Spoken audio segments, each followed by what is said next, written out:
The Squirrels Who Squabbled by Rachel Bright and Jim Field. In a towering forest where summer had been, the cool air bit fresh and the mosses grew green. And as autumn edged in and the sky raged red, the sleepiest creatures got ready for bed. While up in a tree swung a flighty young squirrel, who everyone knew as spontaneous Cyril. Now, most foresty folk had seen to their needs through the plentiful months of mushrooms and seeds. They'd built up their stores so they'd be well fed through the frosting of winter that glittered ahead. But Cyril, he lived in the now and the here. He'd adventured and parted his way through the year, so his cupboard was empty, his hollow was bare. He hadn't a mouthful of food anywhere. But wait! What was that?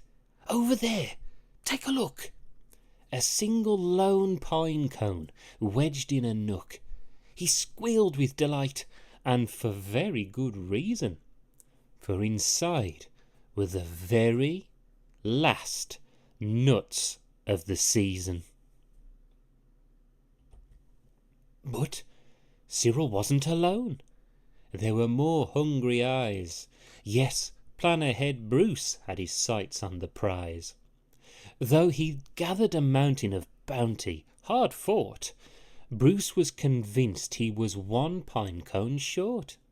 "I simply must have it," he wistfully cried, as he dreamt of the fresh, juicy pine nuts inside.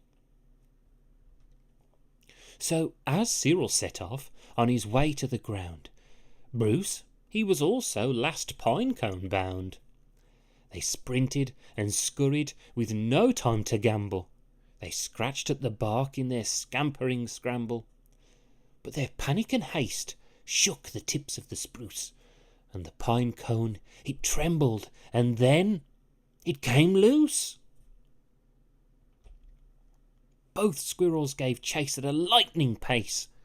This was the start of a wild nutty race.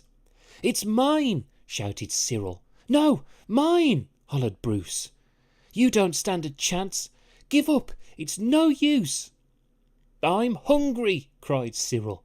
"This cone is not yours." "Stay back," shouted Bruce. "This cone's for my stores." It boinged over bushes and flew through the air.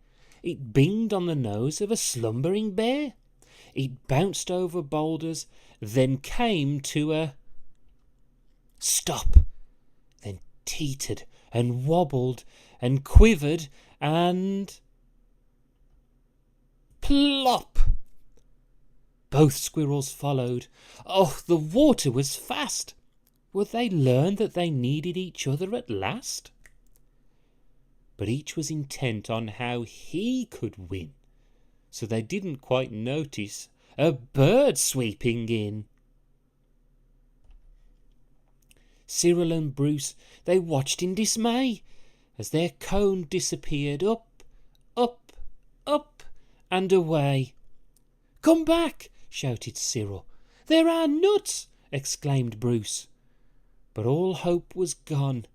It was simply no use. And meanwhile they drifted right up to the ledge. Greed, it was driving them over the edge. Cyril and Bruce, they had taken a fall. They were paying the price for wanting it all. They'd squandered their chances to team up and share. Would their nutty young hopes simply end in despair? Bruised and bedraggled, they swept past dry land.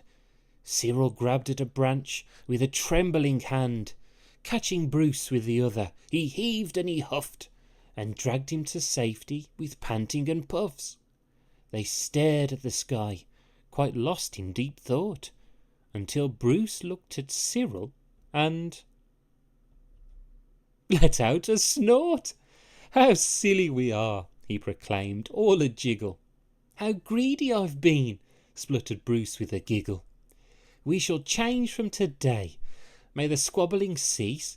We should celebrate, seeing we're both in one piece.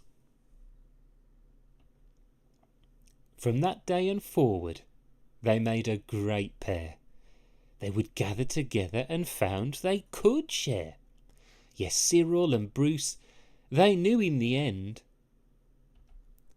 the best thing to share is a laugh with your friend. The end. Thank you so much for listening. I really hope you enjoyed this story. Please, if you want to support the channel, leave a like and subscribe, and I'll be with you in the next video with more stories for you.